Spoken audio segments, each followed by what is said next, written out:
Ouais, bonjour, je manifeste parce qu'au niveau des salaires, ça devient insupportable. Les salaires n'arrêtent pas d'augmenter. Les salaires, ils restent bloqués alors que les prix augmentent.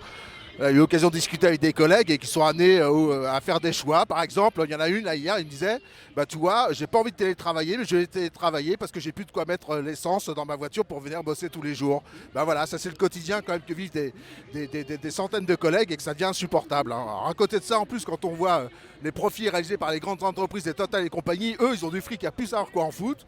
Et pour le monde du travail, c'est les salaires bloqués, c'est les conditions de travail qui se dégradent et tout. Voilà, je pense que c'est important que le monde du travail montre sa colère aujourd'hui, et en espérant que ça ne sera pas une journée qui restera sans lendemain, mais voilà, qu'on sera amené quand même à se défendre tous ensemble. Aujourd'hui, en fait, on fait grève sur la question des salaires. On le voit bien là en ce moment, l'inflation qui est en train de grimper et qui fait que depuis des années, en fait, les salaires chez Renault en particulier sont bloqués.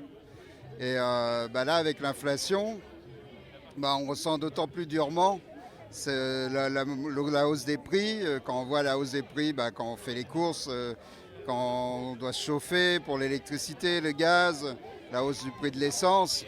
Donc ça devient un sujet quand même urgent. Et Renault, en fait, ce qu'ils ont annoncé récemment, c'est des primes.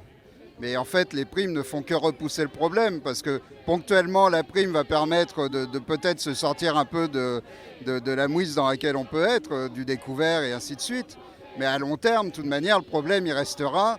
Et tant qu'on n'aura pas augmenté les salaires de façon conséquente, il n'y a pas de solution.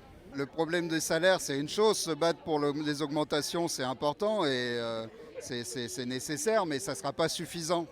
Parce que si on augmente les salaires et que les prix continuent à augmenter, on retombera toujours dans les mêmes problèmes. Donc ce qu'il va falloir imposer collectivement, c'est l'indexation des salaires sur l'augmentation réelle des prix.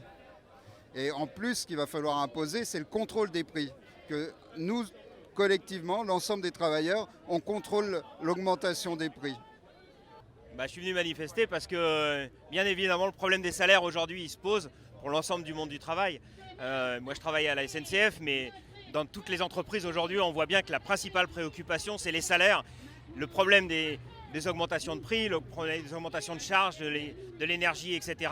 Et en face de ça, les salaires qui sont bloqués depuis 8 ans, 3 ans, 4 ans, 5 ans, ça dépend des entreprises. Mais en tout cas, il y a un vrai décrochage et c'est ça le fond du problème aujourd'hui. Oui, il faut continuer à manifester pour obtenir des réelles augmentations de salaire dans cette société. À la RATP, comme dans toutes les autres boîtes, on fait face aux mêmes difficultés, aux prix qui explosent, alors que les salaires ils sont bloqués depuis des années. Là, nous on a eu 2% d'augmentation, 2,2%, alors que les hausses de prix c'est 10, c'est 20, c'est 30% sur tout. Les conditions de boulot, elles se dégradent dans tous les sens. Là, tout le monde le voit en ce moment à Paris. Il n'y a pas de bus, il n'y a pas assez de métro, il n'y a pas assez de trains, tout simplement parce qu'il n'y a pas les travailleurs pour les conduire, ces trains, ces bus, ces métros. Il n'y a pas les travailleurs pour les entretenir. Donc voilà, nous on est en grève pour réclamer des embauches, des augmentations de salaire à la hauteur des augmentations de prix, que les salaires ils suivent les prix, ce serait le minimum, il n'y a pas de raison qu'on s'appauvrisse. Voilà, les profits ils explosent, même notre boîte elle a fait 1 milliard de profits en 5 ans.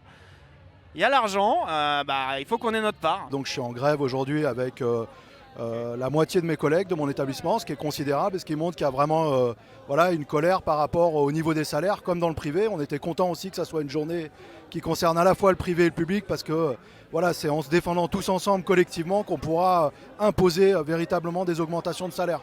Ça concerne à la fois des enseignants, il y a aussi des agents de l'établissement qui sont en grève, et en fait ça concerne l'ensemble des salariés, aussi les personnes qui accompagnent les enfants handicapés, le personnel des bureaux, voilà.